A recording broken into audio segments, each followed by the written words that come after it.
Le podcast des 3 coups, épisode 10. Faites attention à vos oreilles, Loïs va crier dans 3, 2, 1. Courage. Le 10e podcast, c'est maintenant les internautes. Ouais. On est le 10e podcast. Est-ce qu'on a le droit à une récompense? On est non. au 10e tripod. Oui. Bienvenue. Déjà Et 10 écoutes. Déjà. Et 10 écoutes. Oh là. Alors toi, t'as pas dû écouter beaucoup de podcasts parce qu'il ouvre déjà sa gueule alors que c'est à nous de parler Ouais. d'abord et ensuite on vous introduit. Déjà, 10e podcast du tripod. Donc bienvenue, je suis avec Loïs.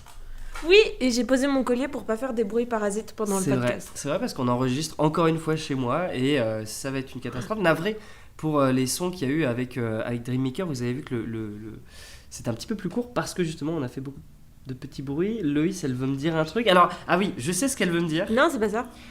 Loïs, non, elle c'est veut pas ça que je absolument- veux dire. Faut annoncer aux internautes qu'on a emménagé ensemble. Ah, bon bah, je viens d'apprendre qu'on a emménagé ensemble. Je sais pas quoi dire. Maman, si tu m'écoutes, bah elle m'écoute pas. Bon bah voilà. Et il faut quand même juste Oui. dire que Loïs, elle doit changer d'abonnement Apple Music parce qu'en Oui. fait, elle est sur Apple Music et elle peut pas écouter les podcasts. Parce que pour écouter les podcasts, il faut payer en plus Apple Podcast. Voilà. Donc c'est bien de la merde. Donc bon bah, si tu nous entends, Apple C'est vraiment Man, nul à Apple. eh ben on vous emmerde. Et D'accord. l'abonnement à tarif étudiant est à 11,90€. C'est vrai. Oh putain la vache. Ah, mais c'est hyper cher. C'est hyper étudiant. Mais alors que Spotify, c'est. Ah ben non, mais ça paye C'est aussi. 5 balles, je crois, Spotify. Étudiant. En étudiant, 3 ans. C'est 3 ans max. Et moi, j'ai bénéficié, c'est trop cool. Hein. Pour écouter notamment les podcasts. Et d'ailleurs, on vous écoute, on vous voit. Pff, oh là là, mais continuez de mettre des commentaires. Oh là là, enchanté. mais- Moi, Enchanté de vous mais connaître. c'est extraordinaire. Donc, tu dois changer ton abonnement Apple Music, évidemment, et comme t'écoutes pas Personne de n'avait podcast- écouté le podcast à cause de l'intro. Mais non, mais surtout que tu es en train de parler en même temps qu'on parle. Donc, c'est génial. Tu couperas. Non, mais pas du tout. D'accord. On n'est pas tout seul, puisque vous l'avez entendu, il parle en même temps que nous. Enfin. C'est la dernière troupe de cette année. Ouais. On accueille, bon, vous en aurez un évidemment avec l'improvisation et puis les projets transversaux, mais dernière pièce du festival, on accueille le prénom. Bonjour. Bonjour. Alors peut-être présentez-vous les gars. Et bah du coup moi c'est Lilian et je joue le personnage de Claude dans le prénom depuis cette année du coup. Et moi, c'est Lucas, et je suis metteur en scène du prénom. Alors, on n'est pas que deux dans le projet. Il y a Lilian, qui est là, qui joue le personnage de Claude. Il y a Louison, il y a Louise, il y a Luna, il y a Émile. Émile, qui est le seul à pas avoir un L dans son prénom, ça s'appelle l'Émile. Après, je propose qu'on vire Emile et qu'on mette Loïs à la place. Par mais exemple. Ça marcherait pour qu'il y ait un L à ce moment-là. Ah oui, il n'y a que des L au Il y a début. que des L. Sinon il y a Ah, que c'est vrai, des L. Lucas, Bah, si non. tu vires Emile et que tu mets Loïs. Ouais, mais ça marche. Ah ouais. Ouais, des short Émile, casting. t'apprendras si t'écoutes le podcast que Loïs te remplace. Donc t'es pas Bisous. attendu en répète ce soir, mais c'est pas grave. Vous connaissez forcément le nom du prénom. Alors vous connaissez peut-être pas le prénom qui est le prénom, mais vous connaissez au moins le nom de la pièce. Est-ce que vous pouvez nous expliquer un petit peu ce qu'est le prénom? Parce qu'on connaît tous le nom, mais ça parle de quoi? Il est pire de la blague.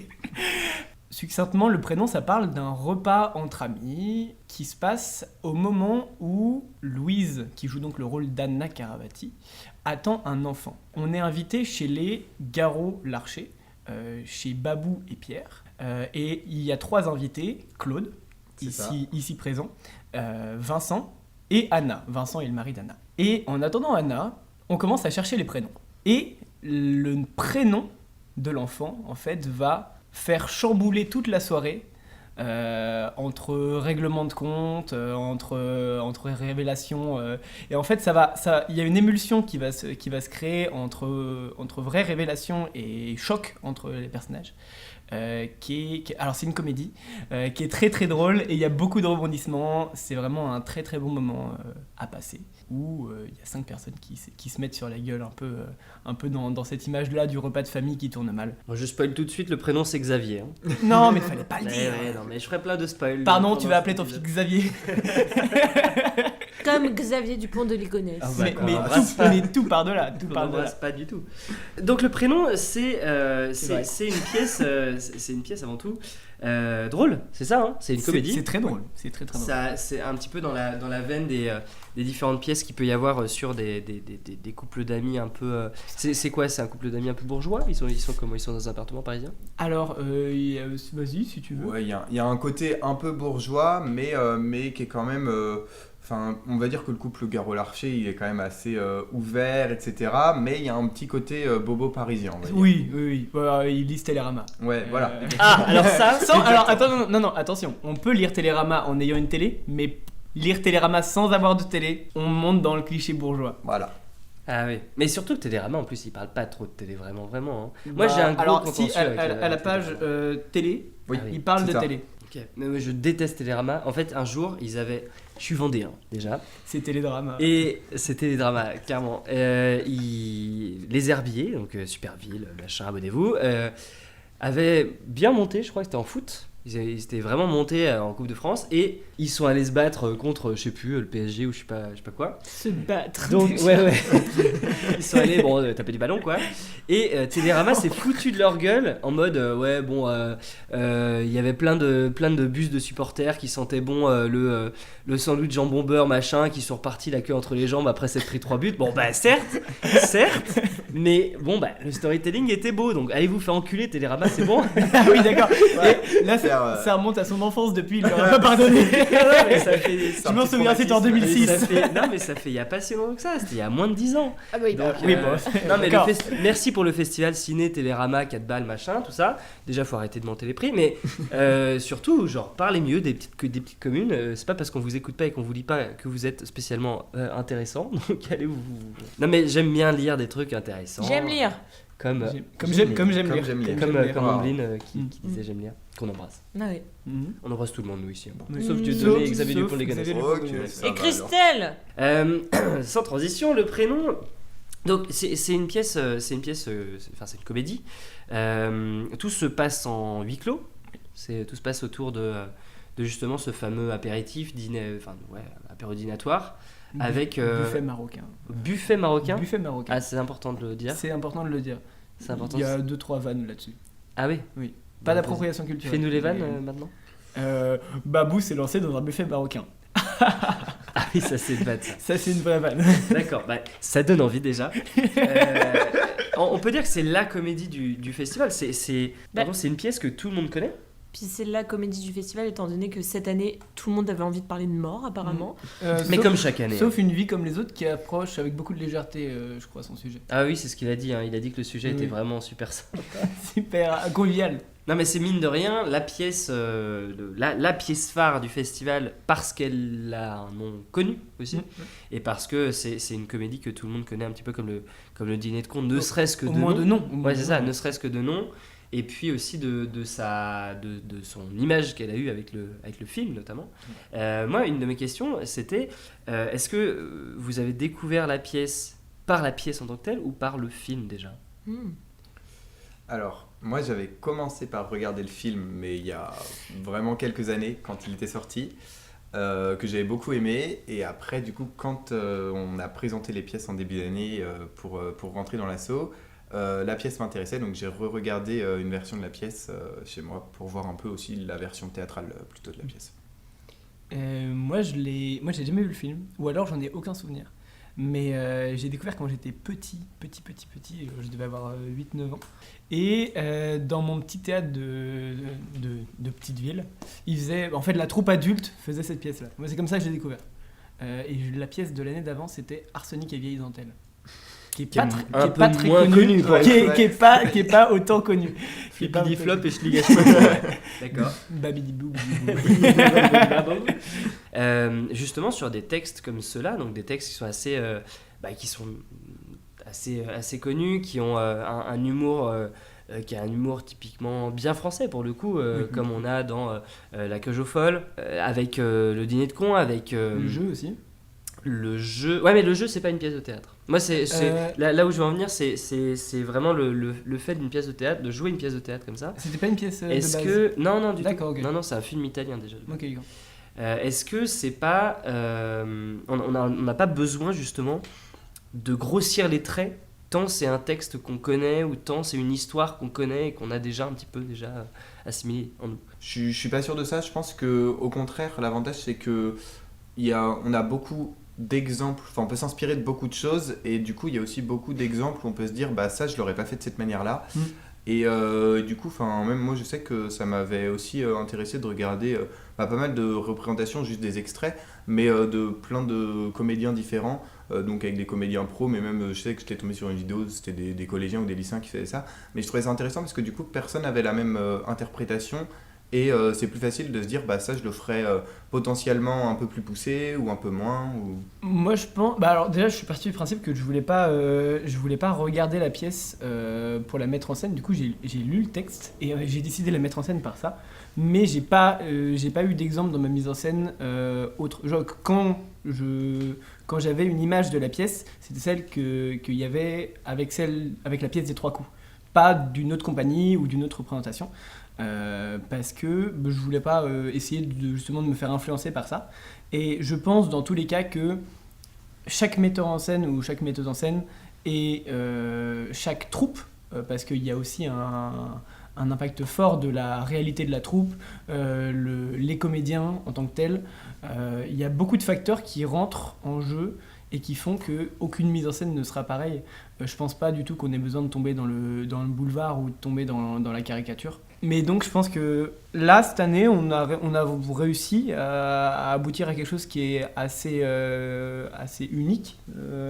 En tout cas, on a travaillé tout au long de l'année à 6, à 7 avec Émilie aussi, qui est notre RT, qui est une super RT.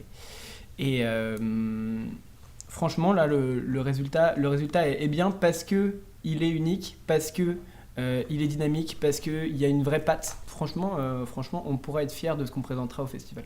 Donc on arrive à avoir une scénographie différente, ou en tout cas justement apporter sa patte à quelque chose, une pièce qui a été jouée un nombre de fois et qui est jouée encore une fois partout en France. Même s'il y a un socle commun, dans la mesure où le texte est le même s'il y a des modifications qui peuvent y être apportées, mais il y a des éléments qui sont dans le texte qui impactent même les décors, même les costumes. Il y a des éléments qu'on retrouve et c'est pour ça qu'on peut reconnaître différentes scénographies du prénom en se disant c'est le prénom, parce qu'il y a les éléments indissociables, mais il y a une patte en fait différente à chaque fois, en tout cas pour ceux qui veulent la mettre. Et est-ce qu'on arrive, alors navré, on parle un peu moins du fond du prénom, parce que à titre personnel je sais que je le connais pas mal, la pièce, on va pouvoir y revenir. Et derrière une petite question justement qui est liée à justement la renommée de cette pièce. Alors déjà, c'est une pièce qui a été jouée, pour resituer au niveau du festival, qui a été jouée à la 25e, pour l'anniversaire de la 25e du festival, par Lucas Ono, qui a créé le logo des 3 coups actuels d'ailleurs. Ah d'accord, ok. Celui, du coup il a changé, celui qui avait le phénix, un peu comme ça. C'est ça, ouais. Celui qui a le phénix actuel, qui avait mis en scène cette pièce, qui avait fait un carton, puisque c'est une des dernières fois où Bazin était rempli pratiquement, etc. Et donc c'est un petit peu une légende, quoi. Oui, c'est un peu une légende. Un peu de pression. Moi je peux dire que je l'ai côtoyé, je l'ai connu. Je lui ai parlé un jour. Cours d'embrasse.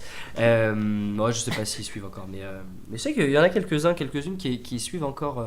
Ça me permet de faire un petit coucou, un petit shout-out à toutes les personnes qui étaient dans les 3 coups et qui écoutent alors qu'ils y sont plus. Mais pour revenir à la pièce, comment on arrive à rendre dynamique une pièce dans laquelle tout le monde est autour d'une petite table et de canapés au sein même d'un appartement? Comment on arrive à justement rendre dynamique? Déjà, pour moi principalement, c'est super important qu'il y ait une ambiance où tout le monde est concerné par ce qui se passe. Tout le monde vit la scène et peu importe où le public regardera, il verra la même scène. Ça c'est super important, il ne faut pas qu'il y ait plusieurs scènes, plusieurs temps qui se passent dans la même pièce. Ça c'est plus pour le réalisme en tant que tel du huis clos. Sinon, alors évidemment, pour le dynamisme, il faut qu'il y ait des déplacements qui soient rythmés, il faut qu'il y ait un rythme lui-même qui soit rythmé, c'est-à-dire faut qu'il y ait vraiment ce truc-là où le public peut se reposer un petit peu. On ne peut pas être à des scènes d'engueulade pendant 1h30, c'est pas possible parce que le public, ça va le saouler. Et même pour les comédiens, c'est épuisant, même pour le rythme, ça n'a aucun sens. Ce qui fait qu'il faut vraiment essayer d'harmoniser le moins la pièce, histoire de toujours surprendre, histoire de toujours créer des points de surprise et de ne pas savoir à quoi réellement s'attendre. Tant dans les déplacements que dans le ton, que Que dans le texte aussi. Que dans le texte, parce que le texte joue beaucoup. Enfin, je dirais vraiment qu'il y a le côté de déplacement qui est hyper important. Et je sais que c'était peut-être là où justement, enfin de mon côté en tout cas, il y avait le plus de travail. C'était vraiment au-delà même du texte, etc., de nos répliques. Bah, il y a le côté où il faut pas qu'on soit toujours assis, il faut pas non plus qu'on soit toujours debout, il faut pas qu'on soit immobile parce que sinon le public comprend qu'on ne fait rien quand on est immobile. Et donc du coup, il y a vraiment un côté où il faut qu'on soit toujours en mouvement, que ce soit crédible, que ce soit dynamique. Mais d'un autre côté, on joue pas tout le temps, enfin on n'est pas toujours à avoir une réplique, donc c'est peut-être ce côté-là qui est le plus compliqué entre guillemets à dynamiser, on va dire. Ouais, parce que c'est un vrai, je sais pas si c'est vraiment un vrai problème dans le huis clos, mais c'est une obligation de toute manière, en tout cas que tout le monde soit concerné justement par un même sujet, etc. Et ça peut même être on va dire une obligation du huis clos lui-même. Je trouve que pour avoir essayé de bosser un petit peu sur justement des pièces de huis clos, etc., on peut dégager un peu 3 types de huis clos. Je vais dire 3 et après je vais oublier la troisième, ça va être super. Des huis clos qui sont forcés parce que c'est des personnes qui se retrouvent dans un même endroit parce qu'ils n'ont pas le choix, parce que la situation l'oblige, et ils ne peuvent pas en sortir. Genre 12 hommes par exemple. 12 hommes, ils ont quand même, ils ont tous la possibilité de faire sortir. Ils ont la possibilité, mais ils peuvent pas se mettre. Avec l'intelligence, en fait, c'est ça justement la différence entre les différents huis clos. C'est que dans 12 hommes en colère, par exemple, avec l'intelligence collective et avec discussion, etc., tu peux trouver une solution entre nous, quoi, qui permet de faire sortir de ce huis clos. Là, moi, je parle vraiment de 3 personnes qui sont coincées dans un ascenseur et ils n'ont pas le choix.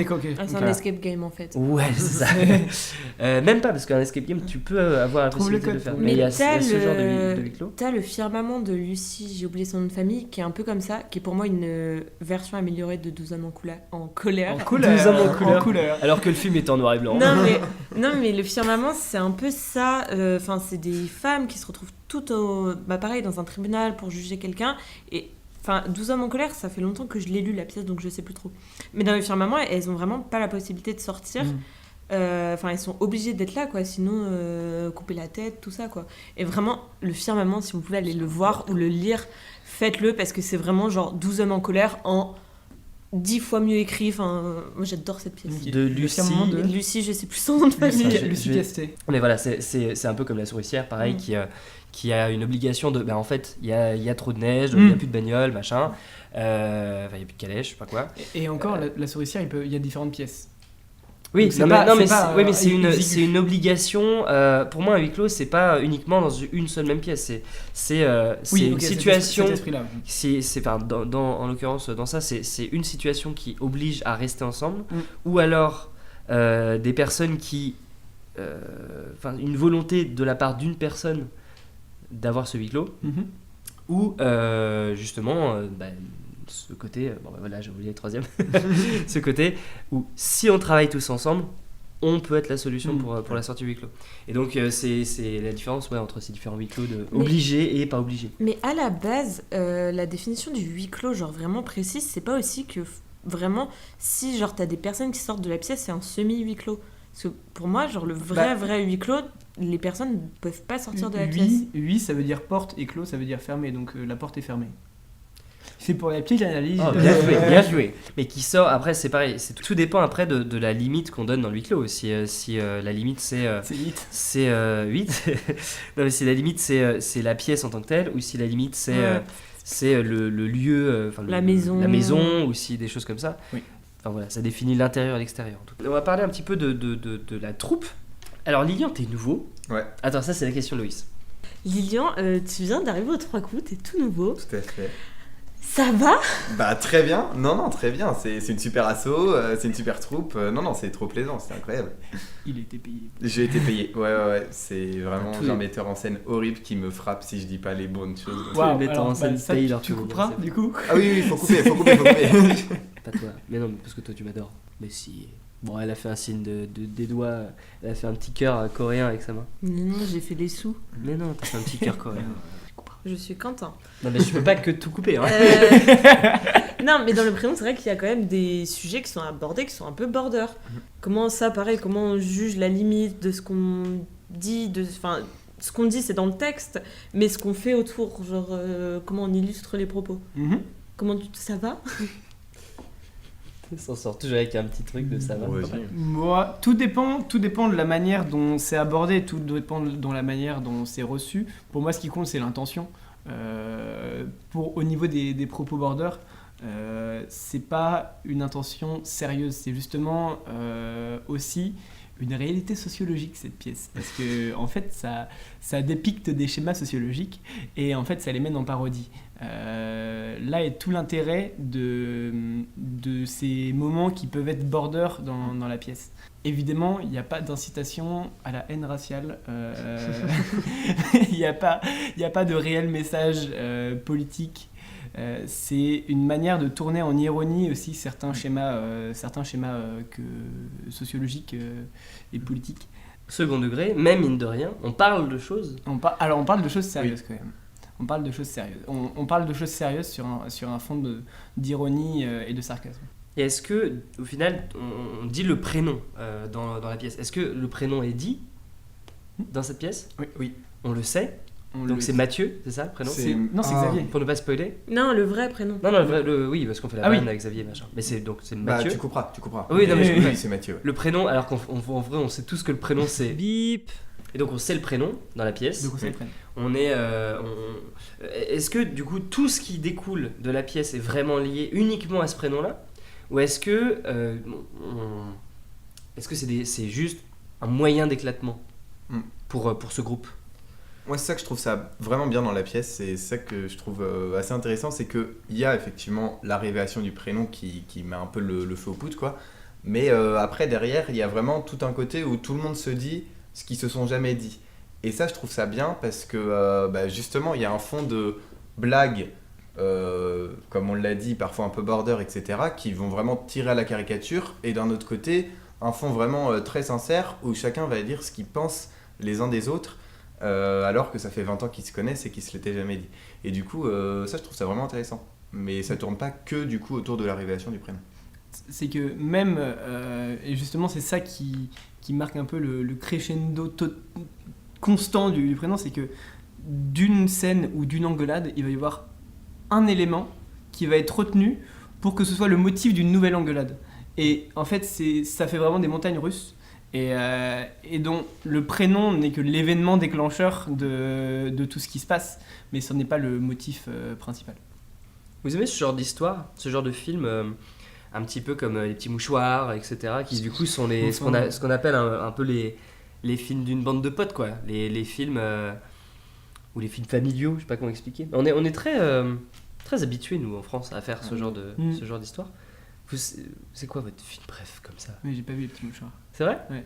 Mais notre j'ai mis longtemps à les regarder. Notre film préféré de tous les films ou notre film préféré des films comme ça? De ce style-là. Est-ce que moi, c'est ce genre de style, vous aimez? Justement, ouais. Moi, c'est Batman. Le fameux moment où Batman annonce que son prénom est Je suis Bruce Wayne. Mais tu peux pas dire ça. Comment ça? Mais c'était Batgirl, connard. Elle a la ref là. Voilà. Non, mais est-ce que c'est des histoires qui habituellement vous font kiffer ou pas? Parce que ça tire les mêmes ficelles qu'une pièce de théâtre, souvent. D'avoir des gens qui bon, alors certes ils vont faire des cours, je reprends Les Petits Mouchoirs, mais ils vont faire des courses un moment, ils vont sur la plage, ça reste quand même tout ce qui se passe est dans un groupe d'amis, un groupe de personnes avec des mensonges, avec de l'adultère, avec des sentiments, des émotions, etc. Et une sorte de non-dit un petit peu général. Est-ce que c'est quelque chose qui vous plaît parfois dans les films? Moi, dans Les Petits Mouchoirs, ça m'a beaucoup marqué. Non, en vrai, moi, Les Petits Mouchoirs, c'est vraiment un film que j'ai adoré. Mais vraiment, je pense que je serais incapable de faire ma liste des films préférés, mais il y aurait Les Petits Mouchoirs dedans, sans aucun doute. Parce que j'aime ce côté-là, où justement, effectivement, de base, tout se passe bien et on s'identifie hyper rapidement parce que c'est facile de s'identifier à des groupes de potes qui partent en vacances ensemble, qui s'aiment bien, qui se connaissent depuis longtemps, machin. Enfin, entre guillemets, on le connaît tous un petit peu. Mais on connaît tous un peu aussi ce côté où tu le dis pas forcément à l'autre parce que t'as pas envie de le vexer, t'as pas envie de le brusquer ou c'est pas le bon moment. Et il y a un truc qui va faire que ça éclate, et quand ça éclate, c'est pas forcément beau.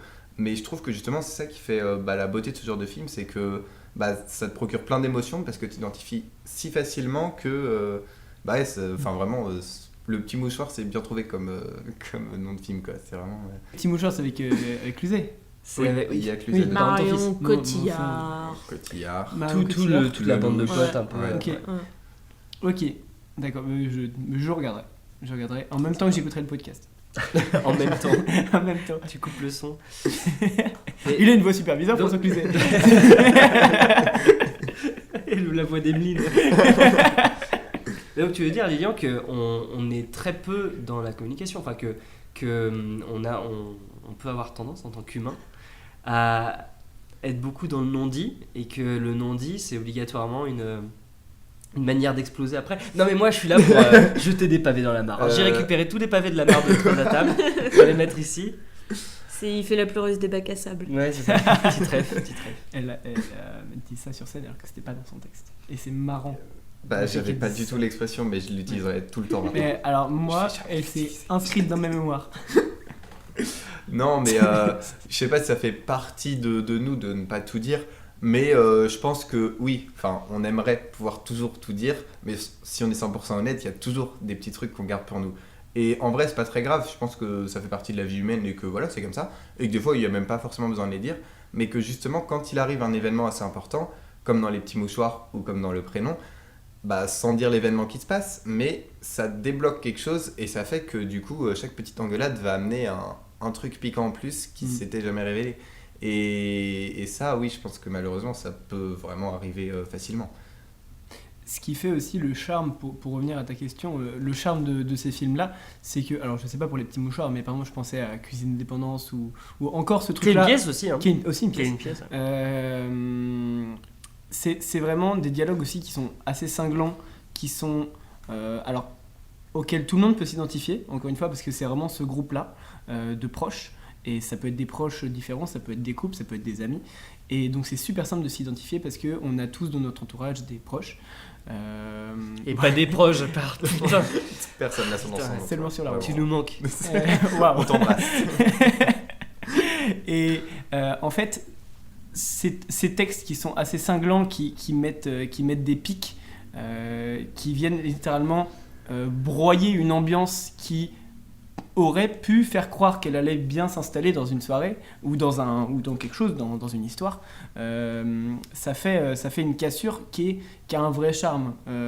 C'est agréable à regarder aussi d'un côté où quand il y a une situation qui s'emporte un petit peu effet boule de neige, c'est toujours agréable à regarder, et c'est d'un autre côté aussi assez grand public. C'est-à-dire que tout le monde peut s'y représenter, et donc ça a un peu cette recette-là qui marche bien. Même si c'est étonnamment très souvent des cadres sup. C'est Oui. des cadres sup. À chaque fois, ce genre d'histoire, on voit très rarement une famille d'ouvriers ou des choses comme ça. C'est très souvent des personnes qui sont, on va dire, à l'aise financièrement, ou qui parlent de sommes d'argent que tout le monde ne peut pas spécialement avoir. Parce que c'est pas, j'allais dire, antinomique, mais comme je sais pas ce que ça veut dire, je vais pas le dire. Mais est-ce que c'est pas étrange justement que ce soit ce genre de film qui soit tout public, entre gros guillemets, ou pour le plus large public, alors qu'on parle, encore une fois, d'une catégorie sociale qui est pas celle de tout le monde. Non mais c'est non mais en vrai, moi j'attends peut-être pas spécialement de réponse claire, parce que y a pas de réponse, je pense. En vrai, on peut faire cette remarque-là que c'est plus simple, déjà de base, de rire de problèmes de riches, en quelque sorte. Et d'autant plus, c'est plus simple d'axer sur des problèmes de groupe quand derrière t'as pas cette réalité financière et que derrière c'est un souci pour plus ou moins personne, ou alors pour un membre du groupe. Et du coup c'est un peu sa caractéristique. C'est que ces modèles-là, c'est des modèles qui sont représentatifs derrière d'une catégorie sociale un peu. C'est-à-dire que autant Vincent, c'est vraiment le mec qui a réussi dans la vie, qui est très à l'aise financièrement, qui peut tout se permettre. C'est un peu celui qui fait des cadeaux qui sont beaucoup trop chers pour étaler à tout le monde qu'il a son argent. La famille à côté de Pierre, c'est une famille qui est un peu plus modeste, qui est un peu plus à cheval sur l'argent. Claude, il est pense que, à mon avis, Claude, il est pas forcément. Enfin, je pense qu'il a une bonne situation. Maintenant, il a le côté très artistique. Je pense Claude C'est qui ça. est très excentrique, etc. Donc, je pense qu'il y a des situations financières un peu comme ça. Claude. Moi, je trouve que tu tombes moins facilement dans le cliché en représentant des familles, justement, de cadres un peu aisés et tout, qu'en voulant représenter des familles de milieu ouvrier. Je trouve que tu peux plus facilement tomber dans le cliché dans cette situation-là que dans le cas inverse. Genre, tu vas représenter comme dans le prénom, des Parisiens un peu cultivés, un peu de gauche et tout. Tu vas moins tomber dans le cliché que le seul film que j'ai en tête, c'est Les Tuches, et je ne l'ai jamais vu. Donc, je sais même pas si c'est cliché ou pas. Mais je trouve qu'il y a plus de difficulté à tomber dans le cliché avec des Ouais, après je sais pas si des c'est la profils même, comme ça. Ouais, mais c'est approche. vraiment parce que j'avais rien d'autre en tête. Mais je l'ai même pas vu, Les Tuches, donc j'en sais rien au final. Mais voilà. Il y en a un, je peux vous conseiller, qui s'appelle Hawaï. C'est un groupe d'amis qui est à Hawaï, qui profite. Tout va bien. D'où le titre. D'où le titre. Même si le titre c'est Hawaï et pas un groupe d'amis à Hawaï, Ouais. ce qui serait vraiment Ouais, très très long. pardon. C'est- Et donc ce groupe d'amis, est en vacances à Hawaï, tout simplement. Et le film commence vraiment dans les 3 premières minutes par il y a une alerte nucléaire ou une alerte vraiment où les gens qui sont sur Hawaï ils vont mourir quoi. Ok, genre un volcan Donc, ou quelque chose comme ça. Un volcan, ouais, ça doit être un volcan. Et ils se retrouvent du coup dans cette période de panique tout de suite maintenant. Donc on n'a pas tout le contexte d'avant, on n'a pas tous les non-dits, etc. Et on se retrouve que sur ce moment de contexte. Et en fait, non, c'était une fausse alerte. Et donc on a juste l'après, en fait, tout simplement. On a le après cette crise-là pour découvrir un petit peu ce qui s'était passé avant. Et il n'y a pas spécialement de flashback ou quoi, c'est vraiment juste la crise est passée, maintenant, qu'est-ce qu'on en fait ? Et on doit réapprendre à vivre de manière normale, etc. Et bon, les dialogues sont pas spécialement fous, etc. Mais il y a Bérénice Bejo, il y a Mel Gil, etc. C'est sympa. Il est sympa à regarder. Ok. Voilà. Ah ouais. Ça peut vous faire un Il petit- est amoureux de Bérénice Bejo, Lilian. J'ai Ah. un léger crush. J'ai Ah regardé ouais OSC Elle est 117 très jolie. beaucoup trop jeune et Elle donc est- du coup Et elle plus était... que Violette ou pas? Ah, c'est compliqué. Bon, Ah. elle est plus vieille après Ah, Bérénice on Bejo. peut en parler. Ah on bah peut en faut parler. expliquer là, faut On passe expliquer. du on peut en simple parler. double. Ah oui, oh waouh. Alors Violette, Si tu Violette nous qui- écoutes, d'Orange. Ah oui, si tu nous Violette écoutes, d'Orange. on t'embrasse. Non mais... Que dire Explique qui c'est peut-être pour les personnes qui savent Ah pas bah qui c'est. Violette d'Orange, c'est une très grande navigatrice, très grande navigatrice française, qui a fait un tour du monde à 23 ans, bravo à elle. Et voilà, bah oui, j'ai un léger crush sur Violette d'Orange, mais bon. Ah, j'en ai fait 2 mais c'est pas un concours. Des tours du monde ou des crushs sur Violette Des- D'Orange sur- je pense qu'il- Et elle est arrivée il y a pas si longtemps que ça. Oui, c'est vrai. Oui. Elle est arrivée Oui. dimanche. Hmm. Il en reste encore là. Et c'est la Il en plus reste jeune femme, C'est je la crois. Alors c'est la plus jeune femme, et puis là c'est la plus jeune de cette édition, même c'est la plus jeune de toutes les éditions. Oh. Ok, Ah ouais, 23, L'ancien ouais. plus jeune avait tout juste 24 ans. Ok. Bravo Violette. Bravo. Franchement, bravo. Bravo. On On l'embrasse. t'applaudit par la pensée parce que sinon ça ferait trop de bruit. Ça pour va la- faire des Larsen. donc. Bah, d'ailleurs, Bérénice Bejo qui est dans le jeu, Oui, qui a Tout à pareil fait. un petit peu aussi. ce côté-là. Tout à Ouais, j'avais dit que je ferais un parallèle avec Non, mais- qui a un peu ces mêmes problématiques justement de comment on passe, qui pour le coup est un film Ouais. de base que moi j'avais adapté pour la Italien scène. d'ailleurs, non? Film italien. Alors au départ, c'est Mais ce Perfettis serait Cognosciuti. pas un film de Fred Cavaillé? Sinon, ça a été un film de Fred Cavaillé en France, mais ça après, ça a été adapté en Tunisie et en Tunisie, Israël, Angleterre, et puis après, il y en a plein. Mais en l'occurrence, il y a cette même problématique Ouais. aussi de comment on fait avec un groupe d'amis, comment on rend dynamique le fait d'être juste autour d'une table. Putain, Tout oui, au- c'est vrai tout au qu'on long du était on parlait de ça à la base. Oui, parce qu'en fait, on parle du prénom, la pièce, le prénom, c'est ça. Quoi? Eh Ah oui, c'est vrai qu'on était là pour ça. Bien sûr. Et Bon, je je vais faire une blague pense depuis qu'il tout à l'heure, commence mais à être l'heure de d'ouvrir un booster Pokémon. Alors ça, Ah. mais on va pas le faire pendant le podcast. Oui. Ah, Mais alors, si, on va le faire. mais juste le jingle. On va le faire, on va le minimum. faire. Non mais bon, petite question en attendant, le temps que je charge et que je cherche le son et tout. Il y a beaucoup de personnes du bureau dans ta troupe, Lucas, qui se connaissent. Comment on arrive à créer une dynamique de groupe en incluant vraiment tout le monde avec un groupe qui est déjà dans le groupe? Mhm. C'est quelque chose Oui. que j'avais déjà questionné sur d'autres troupes, mais là en l'occurrence il y a vraiment beaucoup de monde qui se Bah, en, Ils se connaissent en davantage. proportion, en oui. proportion, En ouais, c'est ça, proportion, ouais, c'est ça. proportion du groupe parce que vous n'êtes pas très nombreux. On est peut-être, vous 5 êtes comédiens. donc ouais c'est ça. Ouais. Comment on arrive justement à faire cet effet de groupe? Bah, alors, au début de l'année, moi quand j'ai fait mes sélections, j'avais quelques critères. Du coup, ça pouvait être autant l'adaptabilité que l'impro, que arriver à se mettre dans un personnage, que d'autres facteurs. Mais il y avait un facteur qui était très important, c'était... N'est pas passé. Il ne passera oui. jamais. Ah là là, oui. Voilà, il y avait un facteur qui était important, c'était pour moi celui du groupe. Je voyais un peu les profils et je voulais que à tout prix il y ait vraiment quelque chose qu'on voit au-delà même de ce qui se passe sur scène. On voit que ce soit des amis qui soient dans une soirée.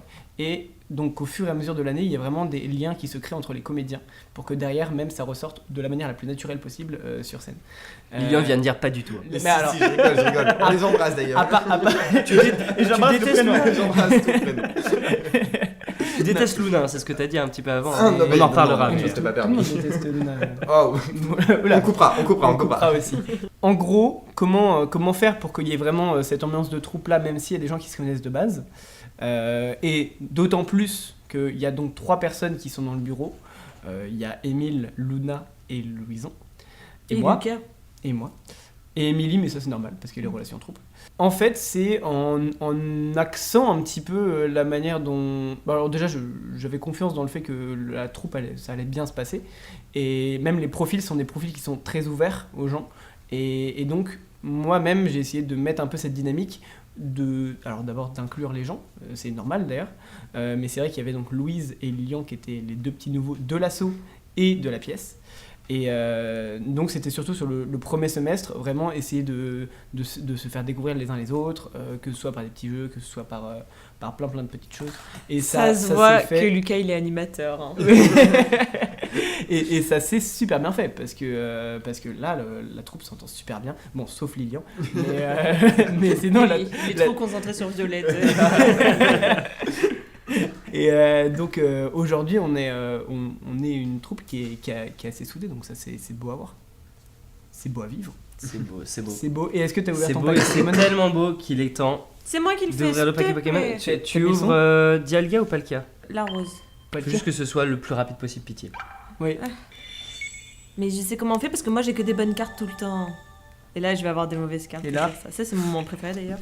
Ok, attendez. Il y a Ah non, un elle a gros regardé. truc, Il y a un gros truc. Non. Vas-y. Ouais. Attends, il y a un gros truc. Dis rien, ok. Là, un Melocric, un Medienac, pas très intéressant. Un Dimoré Un que j'ai Dimoré, déjà c'est 3 fois. Ah non, dis-moi. Mais Merci. tu me la donnes. Mais c'est super. Allez, Mais tu il me est la grand donnes. temps de passer au quiz. Le quiz pour le prénom. Ah, je suis abattu. Mais Vraiment. tu me la donnes. Oui, je te la Ouais, est-ce donne. qu'en haut du quiz on met notre prénom? Oh.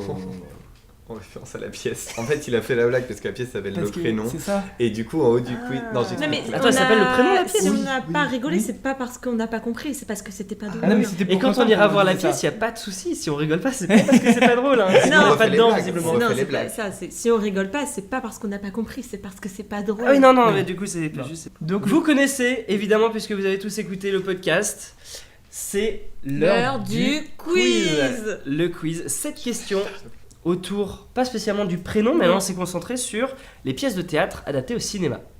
D'accord. Puisque le prénom, vous n'êtes pas sans savoir que le prénom a été adapté au cinéma, avec Guillaume de Tonquédec en l'occurrence, avec Patrick Bruel. Oui, qu'on embrasse moyennement. On n'embrasse mais, pas forcément. Non, on Voilà. l'embrasse pas du tout, on Non, le non. claque. Par contre, on peut embrasser Louison. Ah ouais. Oui, mais il est pas dans le film, me semble-t-il, donc on l'embrasse pas pour le Pourtant, film. il aurait dû. Cette question, sachez que bon là maintenant ça commence un petit peu à avoir une autre tendance, mais Tendance. beaucoup de troupes ont moque-toi de moi. Moi je préfère quand tu m'imites en disant yeah, yeah, yeah. Très bien imité. Merci. Ah mais non. Bah non, Oui, c'est bah, surtout- Attends mais qui est Loïs? c'est Louise qui nous a accueillis. 4 des 7 troupes ont déjà eu que des bonnes réponses. Ah oui, d'accord.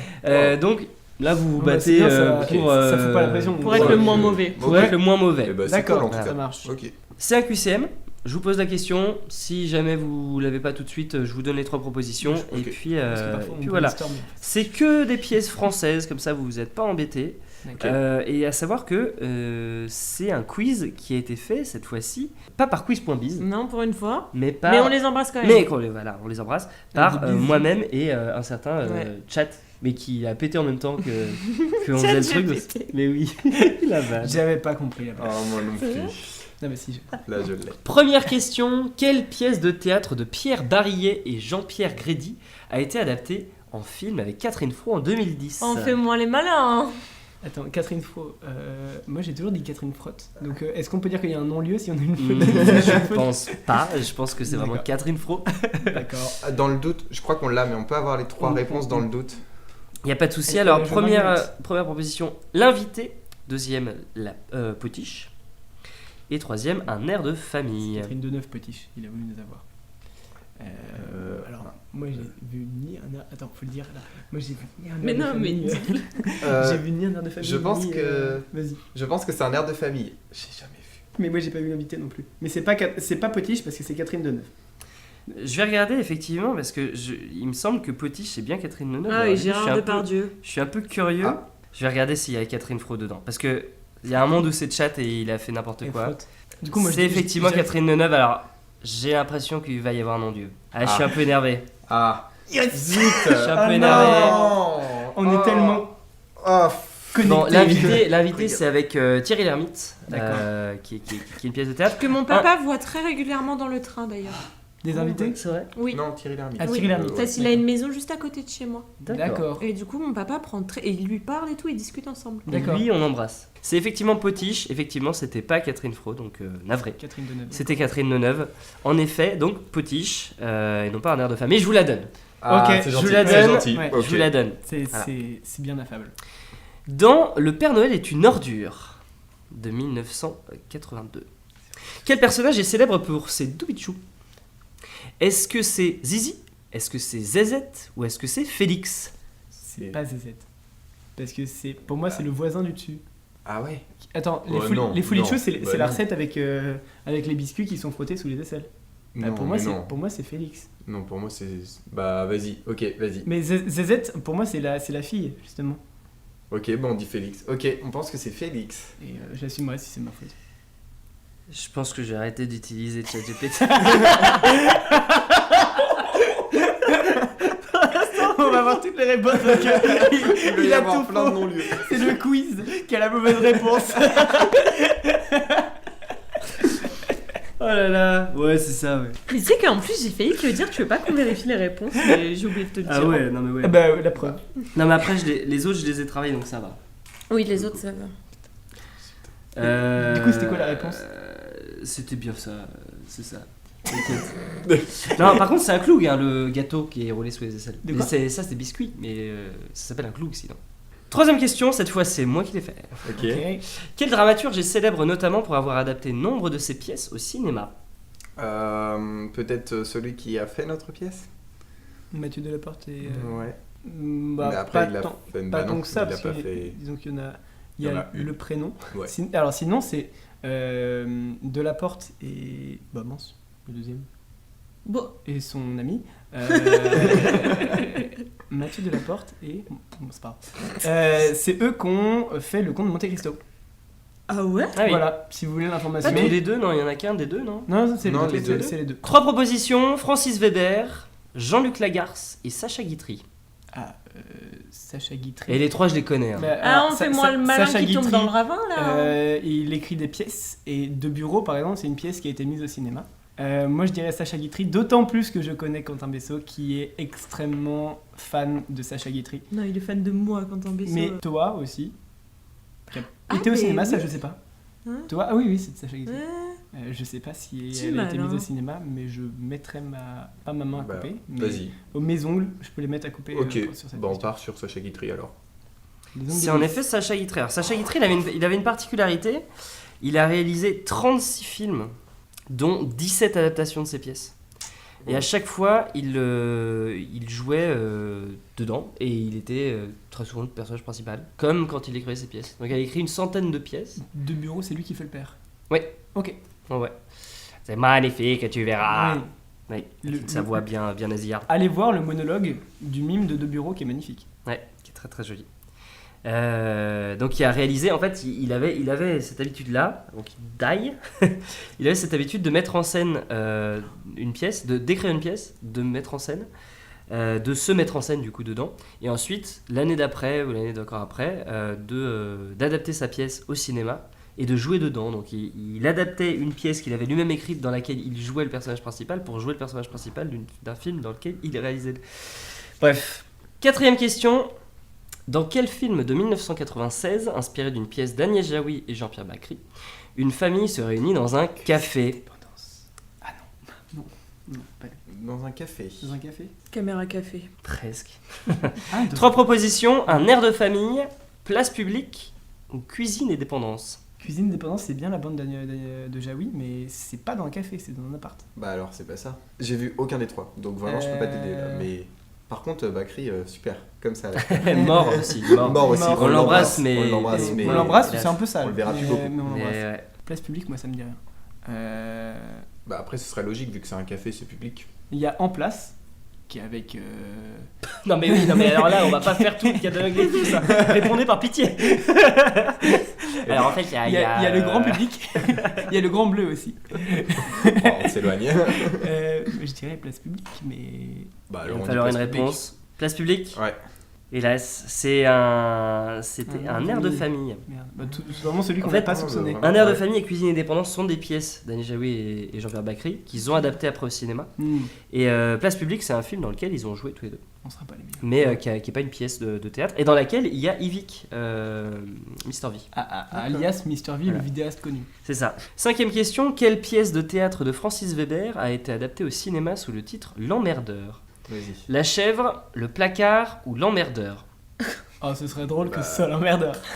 Mais La Chef, c'est une musique.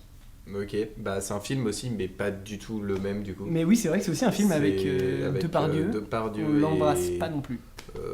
J'ai oublié son J'ai nom. oublié, mais qui a des cheveux longs. Mais oui, voilà. Pierre Richard. Bien Richard. Je dirais le placard, parce que du coup, ça va Ouais. pas être l'emmerdeur. Donc, si c'est pas la chef, c'est le placard. À toi. L'honneur. C'était l'emmerdeur. Ouais, Oh, c'était c'est pas possible. L'emmerdeur dans laquelle c'est l'histoire d'un... En fait, c'est à deux, un petit peu comme le dîner de con, un tueur à gages qui est perturbé par un voisin encombrant.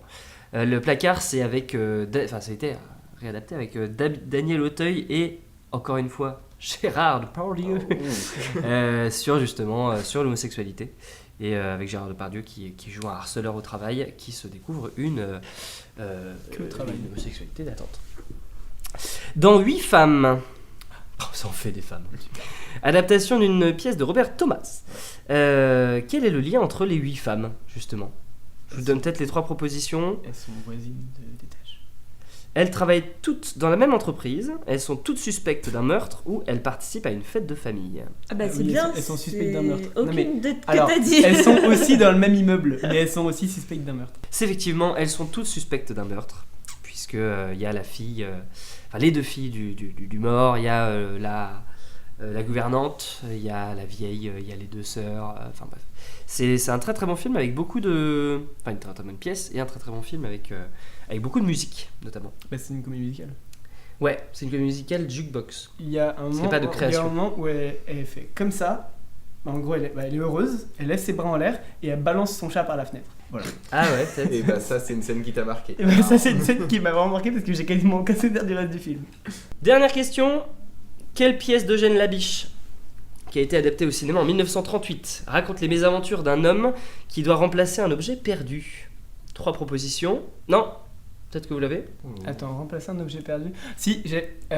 C'est. Avec. Quand ils refont SOS. Ah non, pas du tout. L'intérieur Ah non, en vas-y, vas-y. détresse. Non, mais en gros, il y a un film où ils font tourner, c'est filmé ou un truc comme ça. Et en gros, t'as un mec qui est irradié et il passe devant un magasin de films et il nique tous les films qui sont du coup invisionnables. Et le mec qui était dans le magasin, on lui avait prêté le magasin le temps que le gars parte en vacances. Et du coup, ils refont les films et ils retournent les films, ils les remettent sur les disquettes. Et c'est drôle dans mes souvenirs. Enfin, j'avais 9 ans quand je l'ai vu, donc... Alors, ça a l'air, Voilà. tout le pitch a l'air génial. Quel rapport il y a avec la question? Mais puisque remplacer un objet qui était perdu, c'est ça qui m'a... ça peut aller très Parce que très t'as du loin. mot film Je vais dedans, dire, Parce que tu as le dit, question numéro 8. J'ai dit 8, ah bah du coup il y en a trop. Ah mais non, je sais pas ce que t'as dit. 7. D'accord, bah 7. Bah là, je veux bien les 3 propositions. Oui. Enfin, Moi, je Ouais. suis d'accord avec toi. 3 propositions, La Cagnotte, Le Voyage de Monsieur Perrichon, qui a été adapté aux 3 coups il y a pas très longtemps, ou Un chapeau de paille en Italie. Un chapeau de paille d'Italie, pardon. Ça m'a fait penser à la vie très privée de Monsieur Sim qui est de Bakri. Voilà, regardez-le, il est super. Mais les rêves qu'on a. Mais c'est vraiment. Mais ceux qui écouteront le podcast, ils sauront quoi regarder ce soir. Je sais pas, le chapeau de paille d'Italie peut-être. Et ben partons sur le chapeau de paille d'Italie. En plus, le jeu a été écrit et réalisé en Italie, je crois bien. Donc par pas du tout, par Fredo Cavalietto. Je sais plus comment il s'appelle. Effectivement, c'est un chapeau de paille d'Italie qui a été réadapté en pièce, qui a été rejoué notamment par Vincent de Dienne Ah ok. aux Petites Portes Saint-Martin, il me semble, l'année dernière. Vincent de Très, Dienne, je très t'aime doué, trop. trop doué ce mec. Qu'on embrasse. On embrasse. Il est sur le prochain album de Ben Mazué d'ailleurs, fun fact, parce Ah qu'il ouais. est pas du tout chanteur. Ah ouais. Ouais, je l'ai vu dans les... Ok. Putain, Moi il sait aussi, je suis tout dedans. faire. mais bon. Ah je Comme t'ai pas je- vu dans les... Comme je suis chanteur, ça D'accord. choque personne. C'est marche pas. incroyable. Il y a Feldup qui passe en concert à Angers. Ah oui, c'est vrai en plus. si vous voulez. 5 sur 7. Bon, écoutez, Pas fou, Ça hein. va. pas fou, mais Ça, vous êtes ça pas les va. pires. On a eu mauvais à laquelle à part l'autre là. À l'emmerdeur et Ah oui, à l'emmerdeur, c'est vrai. Ah oui, oui. Cuisine et Dépendance. Ah oui, Ouais, c'est vrai. Dans Bah, la famille. Oui, un autre. Eh bien, écoutez, peut-être deux petites dernières questions. Mhm. Quel phénix vous On peut vous viseriez souhaiter. Qu'est-ce qu'on peut vous souhaiter? Coup de cœur du public, c'est pas mal, non? Moi, c'est celui qui me marque, qui me marquerait beaucoup. Après, moi, j'ai envie qu'il y ait le meilleur duo avec les deux rôles de Louison et Émile. Ouais. Ces deux-là, ils sont importants. Et bon, premier rôle féminin pour Babou. Après, si on peut avoir les 20 phénix, ça nous va aussi. D'accord, il y en a pas 20. Si il y on avait- peut... Non, mais je sais pas. J'ai donné un chiffre pour tous les avoir. Mais le coup de cœur du public, il est important parce que on joue pour le public. On joue pour le public. Du coup, pour moi, c'est ce qui en fait quelque chose, un prix vraiment qui a une vraie valeur derrière. Ouais.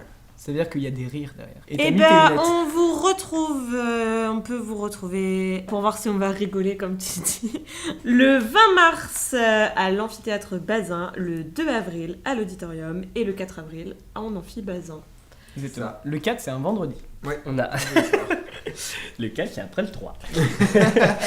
Peut-être pour se laisser, est-ce que vous avez une petite musique qui pourrait correspondre à la pièce? Alors, il y en a une qui est la musique de la pièce. Et c'est marrant qu'on ait parlé de Bakri d'ailleurs, parce que c'est le même auteur qui fait la musique du Sens de la Fête. Elle s'appelle Seven Seals. C'est du Avishai Cohen. C'est un jazzman israélien. A-V-I-S-H-A-I espace Cohen C-O-H-E-N. Seven Seals. Très très bon morceau. Vous avez entendu le nom, on s'écoute ça tout de suite. Merci les gars.